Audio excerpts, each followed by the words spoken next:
Hola, bienvenidos. Nuevamente les agradezco por escuchar y ver este video. En esta oportunidad vamos a hacer una introducción sobre el momento referido a la evaluación de la resistencia. Habitualmente a este proceso de evaluar la resistencia física se lo relaciona con la obtención de un valor de referencia. Preferiblemente se menciona el consumo máximo de oxígeno.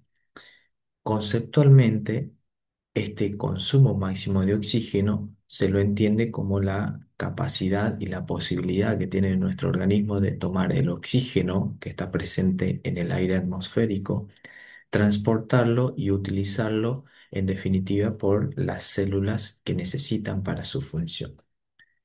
Este proceso de evaluación viene determinado por diferentes aspectos, particularmente el consumo máximo de oxígeno, y esto es algo importante que lo debemos tener presente, se aplica al utilizar un instrumento de alta precisión. ¿Sí? Y ahora vamos a ver algunos conceptos que nos van a introducir en esta diferenciación particular. Antes de ir a lo más importante respecto de la evaluación, vamos a centrarnos en diferenciar estos conceptos. Primero, debemos mencionar que no es lo mismo medir que estimar.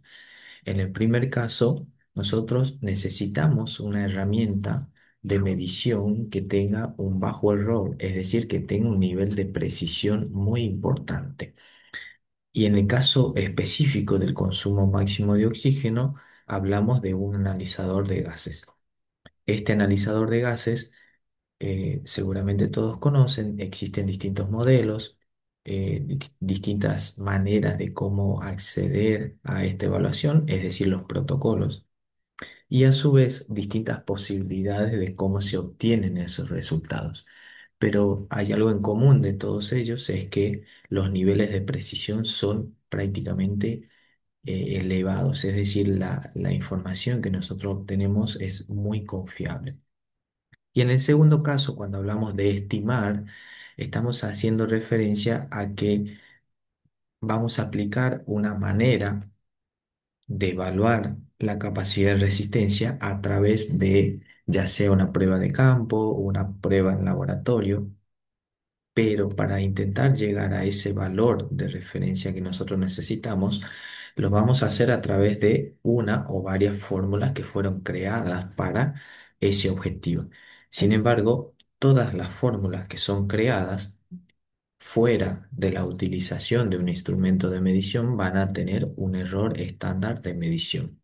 Este error estándar de medición puede variar según el protocolo de aplicación, según la población en la que se aplique, según los recursos que se utilicen, pero generalmente todas las fórmulas de predicción o de estimación suelen tener un error asociado. Otro punto importante tiene que ver con los objetivos que cada test o prueba de campo eh, han sido creados, ¿sí? En muchos casos, estos objetivos son modificados por los entrenadores, los preparadores físicos y suelen diferenciarse de lo que realmente menciona el protocolo original. Más adelante ya vamos a ver algunos ejemplos. Otro punto importante y que va unido al anterior es que cada prueba o test tiene un protocolo de evaluación particular. ¿Qué quiere decir esto? Que los protocolos fueron creados con ese objetivo de evaluar una determinada variable. Por lo tanto, si nosotros como evaluadores, posicionándonos en ese lugar de evaluador, modificamos este protocolo original, seguramente los resultados van a ser distintos de los que habitualmente podemos encontrar. Y este es un punto no menor porque en el campo de las ciencias del ejercicio físico esto es algo habitual. Muchas veces los protocolos son modificados por cuestiones de interés propio, de comodidad, de necesidad también, quizás por la falta de algún recurso. Entonces, eso en definitiva nos va a llevar a que los resultados que nosotros obtengamos no van a ser en cierta manera confiables respecto de lo que nos dice el protocolo original. Otro punto importante tiene que ver con la objetividad, es decir, si nosotros aplicamos un determinado protocolo de evaluación, deberíamos ser conscientes de que ese protocolo se ha creado para determinados objetivos, ¿sí? Por lo tanto, si nosotros aplicamos una evaluación para estimar el consumo máximo de oxígeno en campo, nuestro objetivo principal va a ser ese, es decir, esa va a ser la objetividad de la prueba. Nosotros no podríamos modificarlo, o de hecho sí podríamos, pero tendríamos que hacer una validación de esa modificación, que muchas veces no sucede. Entonces, eso como entrenadores debemos tener presente de que cada prueba, cada test de campo, tiene su propia objetividad y nosotros no deberíamos modificarlo porque en cierta manera estaríamos modificando lo que se llama el constructo, la configuración que tiene esa prueba. Y por último, un punto no menos importante es que tiene que ver que debemos ser conscientes y tratar de diferenciar entre la información que deriva del campo científico, que ha sido comprobado, que ha sido analizado y en muchos casos ha sido refutado, criticado por aquellos resultados o los procedimientos que se han realizado, y otra cuestión, diferenciar de lo netamente empírico, porque muchas veces lo empírico suele prevalecer sobre lo que deriva del campo científico. Con esto no quiero decir que lo empírico no sea útil, sino que cuando nosotros vamos a desarrollar un proceso de evaluación intentando que los resultados sean lo más confiable posible, deberíamos partir de toda la información que nos dice la ciencia, ajustándolo, por supuesto, a aquello empírico que nosotros ya tenemos como respaldo. En esta diapositiva, básicamente lo que quiero mostrarles es lo que se denomina un esquema de velocidad de carrera. Este esquema nos sirve para poder diferenciar las distintas velocidades de carrera con las que habitualmente nosotros solemos trabajar en el campo. En la bibliografía científica van a encontrar estos mismos nombres o quizás una denominación parecida, pero en definitiva son las que habitualmente nosotros podemos encontrar. En este caso, del lado izquierdo vamos a encontrar lo que se denomina una velocidad cero o estando parado o estático o estando de pie, es decir, no hay ningún tipo de desplazamiento del sujeto en el espacio. Si nosotros imaginamos que estamos evaluando una prueba de esfuerzo progresiva, ya sea en cinta o en campo, vamos a ver de que las velocidades de desplazamiento se van incrementando en la medida en que se aumenta el tiempo de trabajo, ¿sí? Entonces, en esa secuencia de incremento del tiempo, la primer velocidad que suele aparecer es la denominada velocidad umbral de lactato. Por supuesto, acá tenemos que ser muy cuidadosos porque la única manera de identificar esta velocidad es evaluando justamente el lactato sanguíneo. Y esta es una limitación que tenemos habitualmente en el campo porque no contamos con herramientas para hacer ese tipo de determinación. Entonces, esta velocidad de umbral del lactato es muy importante, es muy útil y muy aplicada en el campo. Sin embargo, la limitante más importante va a ser la disponibilidad de este instrumento de medición y por supuesto el personal técnico que sea capaz de aplicar ese instrumento a la evaluación.